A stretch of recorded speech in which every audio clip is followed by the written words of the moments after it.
ಎಲ್ಲರಿಗೂ ನಮಸ್ಕಾರ. ಮೊದಲನೇದಾಗಿ ನನ್ನ ತಂದೆ ತಾಯಿಗೆ, ತಾತಂಗೆ ಹಾಗೂ ನನ್ನ ಕುಮಾರನಿಗೆ ಮತ್ತು ನಾಡಿನ ಜನತೆಗೆ ಹಾಗೂ ಎಲ್ಲ ನನ್ನ ಕಾರ್ಯಕರ್ತರಿಗೆ ಕ್ಷಮಾಪಣೆ ಕೇಳ್ತಾ, ನಾನು ಫಾರಿನಲ್ಲಿ ಎಲ್ಲಿದ್ದೀನಿ ಅಂತ ಸರಿಯಾಗಿ ಮಾಹಿತಿ ಕೊಡದೇ ಇರೋದಕ್ಕೆ ಇವತ್ತು ಮಾಹಿತಿ ಕೊಡೋದಕ್ಕೆ ಬಂದಿದ್ದೀನಿ. ಏನು 26ನೇ ತಾರೀಕು ಚುನಾವಣೆ ನಡೀತು. 26ನೇ ತಾರೀಕು ಚುನಾವಣೆ ನಡೆದಂಥ ಸಂದರ್ಭದಲ್ಲಿ ಅವತ್ತು ನನ್ನ ಮೇಲೆ ಯಾವುದೇ ರೀತಿ ಒಂದು ಪ್ರಕರಣ ಆಗಲಿ, ಯಾವುದೇ ಒಂದು ಕೇಸ್ ಆಗಲಿ ಏನೂ ಇರಲಿಲ್ಲ. SITನೂ ಕೂಡ ರಚನೆ ಆಗಿರಲಿಲ್ಲ. ಈ 26ನೇ ತಾರೀಕು ನಾನು ಫಾರಿನ್ಗೆ ಹೋಗೋದು ಕೂಡ ಇದು ಮುಂಚೆನೇ ಪ್ರೀ ಪ್ಲಾನ್ ಆಗಿತ್ತು. ಹಾಗಾಗಿ ನಾನು ಫಾರಿನ್ಗೆ ಹೊರಟಾದ ಮೇಲೆ 3-4 ದಿನದ ನಂತರ ನಾನು ಯೂಟ್ಯೂಬ್ ನೋಡೋವಂಥ ಸಂದರ್ಭದಲ್ಲಿ, ನ್ಯೂಸ್ ಚಾನೆಲ್ ನೋಡೋವಂಥ ಸಂದರ್ಭದಲ್ಲಿ ನನಗೆ ಈ ಮಾಹಿತಿ ದೊರಕುವಂಥ ಕೆಲಸ ಆಯಿತು. ಮಾಹಿತಿ ದೊರಕಿದ ಮೇಲೆ ನಂತರ SITನೂ ಕೂಡ ಏನು ಒಂದು ನೋಟಿಸ್ ಕೊಡೋವಂಥ ಕೆಲಸ ಮಾಡಿತು. ಆ SIT ನೋಟಿಸ್ಗೂ ಕೂಡ ನಾನು ಎಕ್ಸ್ ಖಾತೆ ಮುಖಾಂತರ ಮತ್ತು ನನ್ನ ಲಾಯರ್ ಮುಖಾಂತರ ನಾನು 7 ದಿನ ಸಮಯ ಅವಕಾಶ ಕೇಳಿದ್ದೆ. 7 ದಿನ ಸಮಯ ಅವಕಾಶ ಕೇಳಿದ ಮೇಲೆ ಕೂಡ ಅದು ಮಾರನೇ ದಿನನೇ ಏನು ಕಾಂಗ್ರೆಸ್ಸಿನ ಹಿರಿಯ ನಾಯಕರಾದಂಥ ರಾಹುಲ್ ಗಾಂಧಿ ಅವರು ಮತ್ತು ಹಾಗೂ ಎಲ್ಲ ಹಿರಿಯ ನಾಯಕರುಗಳು ಏನು ಓಪನ್ ವೇದಿಕೆಗಳಲ್ಲಿ ಈ ಒಂದು ವಿಚಾರಗಳನ್ನ ಪ್ರಚಾರ ಮಾಡೋದಕ್ಕೆ ಪ್ರಾರಂಭ ಮಾಡಿದ್ರು, ಚರ್ಚೆ ಮಾಡೋದಕ್ಕೆ ಪ್ರಾರಂಭ ಮಾಡಿದ್ರು, ಒಂದು ರಾಜಕೀಯದ ಪಿತೂರಿ ಮಾಡೋವಂಥ ಕೆಲಸನ ಮಾಡಿದ್ರು.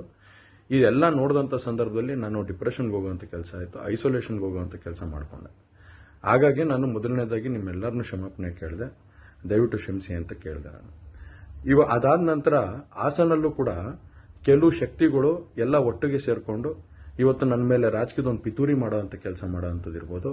ರಾಜಕೀಯವಾಗಿ ನಾನು ಏನು ಬೆಳೀತಾ ಇದ್ದೀನಿ, ನನ್ನ ಕುಗ್ಗಿಸ್ಬೇಕು ಅನ್ನೋ ಒಂದು ರೀತಿಯಲ್ಲಿ ಇವತ್ತು ಏನೇನೋ ಒಂದು ಪ್ರಕರಣಗಳಲ್ಲಿ ಅವರು ಎಲ್ಲರೂ ಕೂಡ ಒಂದು ಭಾಗಿಯಾಗುವಂಥ ಕೆಲಸಗಳನ್ನ ಮಾಡಿಕೊಂಡ್ರು. ಹಾಗಾಗಿ ಇವನ್ನೆಲ್ಲ ನೋಡಿದಂಥ ಸಂದರ್ಭದಲ್ಲಿ ಇದ್ದಿದ್ದು ಇನ್ನೂ ಒಂದು ಆಘಾತ ಆಗೋಂಥ ಕೆಲಸ ಆಗಿ ನಾನೇ ಒಂಚೂರು ದೂರ ಇದ್ದೆ. ಹಾಗಾಗಿ ಯಾರು ಕೂಡ ಇದ್ರ ಬಗ್ಗೆ ತಪ್ಪು ತಿಳಿಯೋದು ಬೇಡ. ನಾನೇ ಖುದ್ದಾಗಿ ಶುಕ್ರವಾರ ಏನು 31ನೇ ತಾರೀಕು 10 ಗಂಟೆಗೆ SIT ಮುಖಾಂತರ SIT ಮುಂದೆ ಬಂದು ನಾನು ಸಂಪೂರ್ಣ ಈ ಇನ್ವೆಸ್ಟಿಗೇಷನ್ಗೆ ಸಹಕಾರ ಕೊಡೋ ಮುಖಾಂತರ ನಾನು ಇದಕ್ಕೆ ಸರಿಯಾದ ರೀತಿಯಲ್ಲಿ ಉತ್ತರ ಕೊಡೋಂಥ ಕೆಲಸನ ಮಾಡ್ತೀನಿ. ಹಾಗೆ ನ್ಯಾಯಾಲಯದ ಮೇಲೆ ನನಗೆ ನಂಬಿಕೆ ಇದೆ. ಖಂಡಿತವಾಗ್ಲೂ ಕೂಡ ನಾನು ಈ ಒಂದು ಏನು ಸುಳ್ಳಿನ ಪ್ರಕರಣಗಳಿದಾವೆ, ಈ ಸುಳ್ಳು ಪ್ರಕರಣದಿಂದ ಆಚೆ ಬರೋಂಥ ಕೆಲಸನ ನ್ಯಾಯಾಲಯದ ಮುಖಾಂತರನೇ ಮಾಡ್ಕೋತೀನಿ ಅನ್ನೋ ಒಂದು ನಂಬಿಕೆ ನನ್ನಲ್ಲಿ ಏನಿದೆ. ಹಾಗೂ ದೇವರ ಆಶೀರ್ವಾದ ಮತ್ತು ಜನರ ಆಶೀರ್ವಾದ, ನನ್ನ ಕುಟುಂಬದ ಆಶೀರ್ವಾದ ನನ್ನ ಮೇಲೆ ಇರಲಿ. ಖಂಡಿತವಾಗ್ಲೂ ನಾನು ಈ 31ನೇ ತಾರೀಕು ಶುಕ್ರವಾರ ನಾನು SIT ಮುಂದೆ ಬರ್ತೀನಿ.